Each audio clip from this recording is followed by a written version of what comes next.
Hey guys, Pyker here, and welcome back to another episode of Kethane Space Program. We are going to do a couple little things in this episode, and as you can see, I am hitting Mach 85 in this rocket and getting some atmospheric effects, which kind of had me worried there for a second. Um, and I go to tip over right here, and wait for it, and it starts tumbling out of control. So, anyways, we are taking a Kethane satellite to Minmus so we can scan the surface for any kind of Kethane deposits. So when we decide to send our Apollo mission up there, we'll be able to figure out where to land and where we can actually gather science. Um, so that's I'm doing making this episode kind of like I'm gonna do a little bit of post editing and live editing here and there, but for the most part, this is gonna be just like a couple little things in one episode. So instead of taking like 4 episodes to do one, to do one thing that I want to do, I figured since the last couple episodes were kind of boring, that I would just jam pack one episode full of a bunch of random little stuff. But this is our Kethane satellite version 2. As you can see, it's got a lot more solar panels on it. It still doesn't have enough battery charge to survive an entire orbit. I'd have to the adjust it around Minimus to get it so it wouldn't ever lose solar charge. But I mean, I just don't feel like doing that right now. Mainly because this version of the Kethane satellite has an ion engine on it. So once this stage right here burns out, we have nothing but an ion engine, which has amazing amount of fuel and delta V, I guess would be the word that I'm looking for. It has an amazing amount of delta V, but the fact of the matter is that it just burns too damn slowly for my patience. Um, so if I'm going to be doing any kind of burning with this satellite, I'm going to do it off camera because it is not very entertaining to watch. Um, so yeah, we are getting our Kethane satellite out to Minmus. I'm just doing a couple little there's our encounter. So I ended up coming in on the wrong side of Minmus, so like the opposite orbit that I wanted. I guess it didn't really matter, but I like things to orbit in certain directions. Mainly if I need to hook up with them, it makes it easier. And now that we're in orbit, I have it in a polar orbit, and I'm adjusting our periaps and apoaps to about 70 kilometers above the surface, which is suitable enough. But I get this into orbit, and we start scanning for Kethane. So we are gonna jump over and start construction on our space station around Kerbin. All right, guys, we are on the launch pad with our new space station core. It is actually a very, very, very simple design, mainly because it's our core. So this is only one piece of probably a three-piece space station that we're going to be building. So we're going to go ahead and throw on our SAS, throttle up, and launch this puppy. I did a test run, and I think we have just enough fuel to get into orbit if I don't screw this up. Um, which is why I'm playing it live right now. Yay! Uh, yeah, I think we have just enough fuel to get into orbit, and I had smaller. These are the Globe 6 SRBs, and I had the Globe 5 SRBs on it for the test launch, and I feel like I needed a little bit more thrust, but I also needed the SRBs to burn for a little bit longer, so I put the next bigger size up on the rocket. So it's got like a little bit of fuel on it. It's got it's got a big tank of RCS fuel. I think it's got enough batteries on it because it's got it's got 8 giant solar panels on it. So I think it'll be sufficient enough to serve as our core for our space station. So let's just stop chatting and start launching. All right, let's see if I can not screw this up.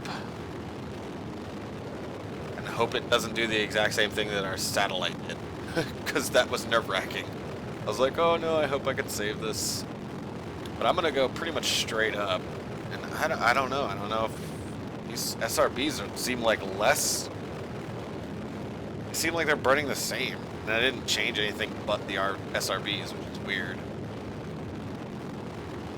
I don't know. Maybe that'll help. Maybe it won't. I don't know. We'll find out.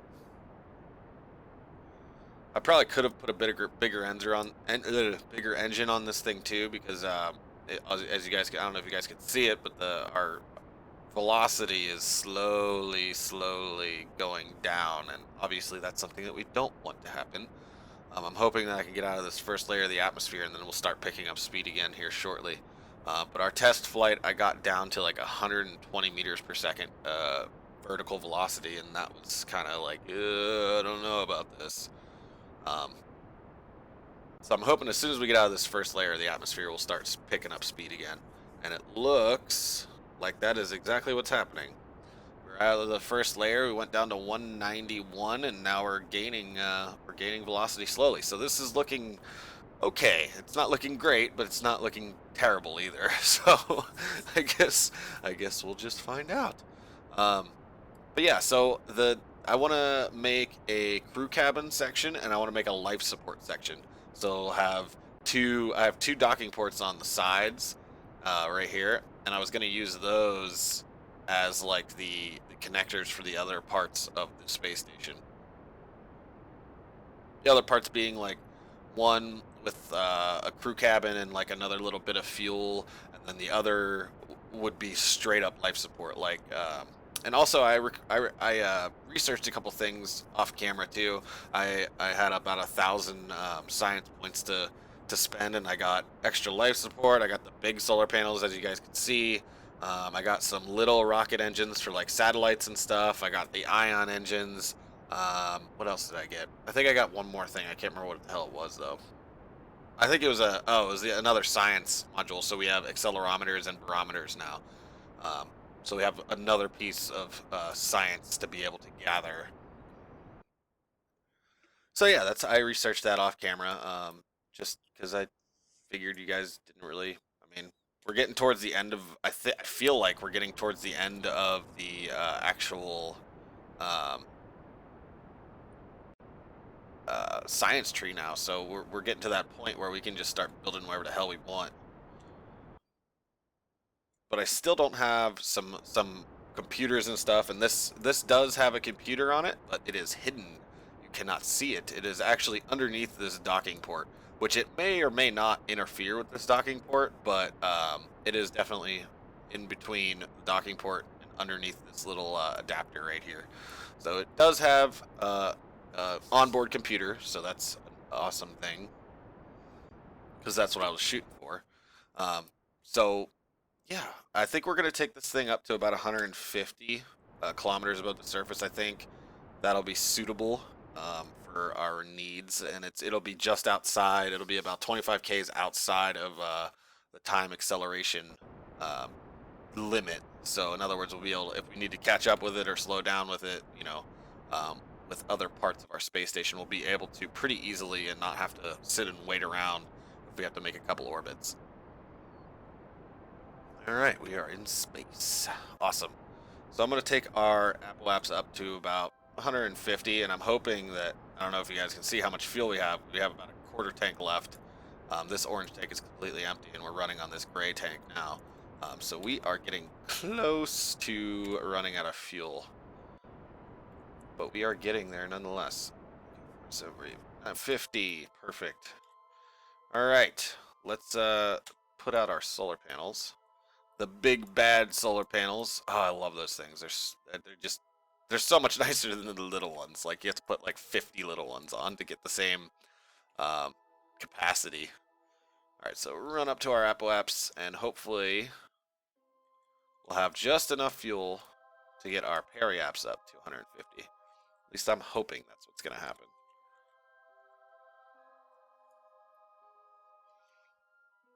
I also have RCS thrusters on this thing, mainly because in case I need them to adjust my orbit at all, I can. It might take a little while, but the fact of the matter is that I'll have a very minimal backup to getting into a stable orbit.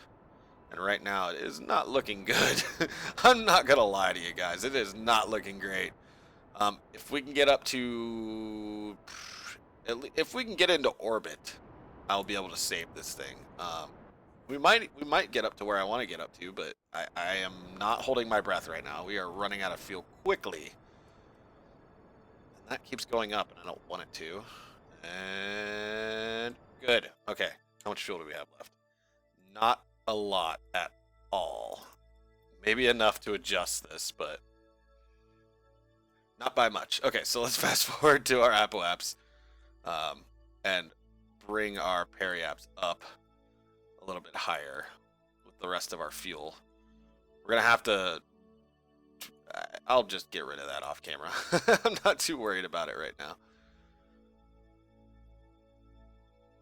We are not burning through battery charge at all. I think our life support pod that we're going to connect to this is going to have a lot more batteries on it, mainly because I'm going to actually put reusable life support on it. So in other words, whatever waste we create or generate, it'll be able to convert it into useful life support. It'll still have its normal, you know, run-of-the-mill life support on it, but am I burning the wrong way? I am burning the wrong way. I'm a moron. It'll still have the run-of-the-mill life support on it, but I feel like I want to use the reusable, or the, you know, the creating life support pieces. I don't know how to word it properly. I'm terrible at the English language. 150, perfect. All right, how much fuel? We don't have a lot. We might have enough to bring this back down to 150. I'm hoping we do. I think it'd be sweet if we did, because then we could just disconnect this and boop, we're in orbit. Awesome. You know, and we're where we want to be. And I literally have just enough fuel. And I also love how I keep forgetting to put a flag down at the Space Center, so I know where the hell it is whenever it's on the dark side of the planet. Periaps. Alright, let's see if we can bring this guy back down to 150. 150 still. Okay. Oh! 150, 658, 150, 403. And how much fuel do we have left? 40.93 units of liquid fuel left. Look at that shit. I don't care what anybody says. That was awesome. Oh!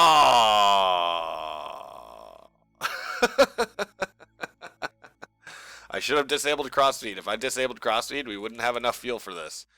Oh, damn. Well, it's a space station with very little fuel on it. Whoops. Okay, I should have disabled the crossfeed. We'll decouple that because we don't need it anymore, and we'll actually push away from it a little bit, just enough to get away from the damn thing.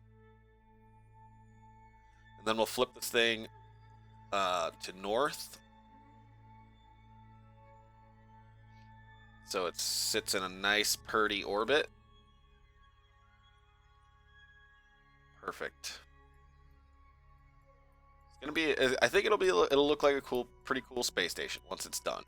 So we got 2 more modules to build, and we are running on. I don't know how long this episode is. It might actually be a pretty short episode, but I am gonna go ahead and call it anyways for this episode, guys. So thank you so much for watching.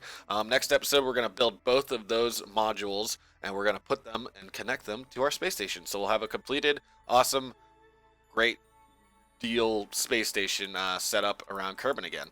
So thank you guys so much for watching. If you liked what you saw, please hit that like button. And if you haven't already, hit that subscribe button. If you have any ideas or comments about, you know, what we should do, go ahead and leave them down in the comment section. But for the next couple episodes, or the next episode is going to be finishing this space station. The episode after that is going to be the Apollo mission to Minmus. So yeah, that's what's coming up, guys. So make sure you hit that subscribe button so you don't miss an episode. And thank you guys again for watching, and I will see you all next time.